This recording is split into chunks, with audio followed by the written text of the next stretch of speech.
We've had an interesting week dealing with the Department of Revenue. As you may know, the Speaker has created a special committee on government oversight where they allowed us to ask very specific questions to the withholding issue to the department. This is the first meeting of many, so I'm excited to see how many of these we continue to have, and hopefully we can start to get some answers to the questions that many of us on both sides of the aisle have been asking for many weeks. We've had some movement. Earlier this week we had a press conference discussing our criminal justice reform bills as a caucus, and we're thankful that the Speaker has been assigning several of those to committee, moving those through the process, and again we're thankful that that conversation is happening on both sides of the aisle and ready to see some real criminal justice reform to help the people of Missouri. So with that, we're happy to take questions.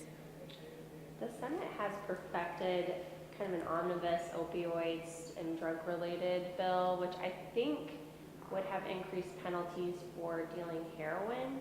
I guess I'm just curious if you guys have seen that or if you have any opinion on it as part of criminal justice. I have not seen it yet. I don't know if Representative Ellington has, but we, as a caucus, generally are hesitant to have discussions on increased penalties, especially in a time where we're discussing criminal justice reform. The goal is to get folks out of prisons and to help them reintegrate back into society. And so those conversations just at the gate are something that I have hesitations about. But again, I haven't seen the bill, so I can't speak specifics. Do you have any specific changes you'd like to see to the Senate low-income housing tax credit? I, like the Speaker, haven't actually read the fine details of it yet. I do believe that it started out at 70% and then they kind of found a compromise, increased it slightly, which I'm excited to see. The caucus is very supportive of the tax credit itself, but I haven't read the bill itself, so I can't speak to it. As I asked the Speaker, a lot of the abortion bills went through committee this week. What are your thoughts on them? Yeah, it's an unfortunate conversation that we're having right now that these are becoming a priority while we are simultaneously asking questions of the Departments of Social Services why 56,000 children have lost Medicaid coverage. There are bills moving that are going to kick tens of thousands of children off of food stamps. Medicaid work requirements is another bill that's moving very quickly through both chambers. So we're having these conversations where we are continuously not supporting our low-income individuals who need help while simultaneously having these conversations around abortion. Not to mention the Heartbeat bill has a $7 billion fiscal note. The fiscal note essentially is saying that we are very likely to lose our Medicaid reimbursement rates if that bill goes through.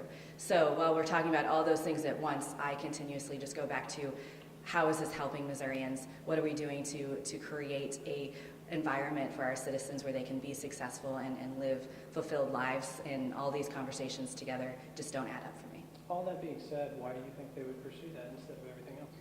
It's a good question. I hope you ask them that. With the Department of Revenue hearings going on, what can really be done about that issue now beyond getting the word out now that I think the whole committee, it seemed like three last night should have been done earlier, but what more can you do?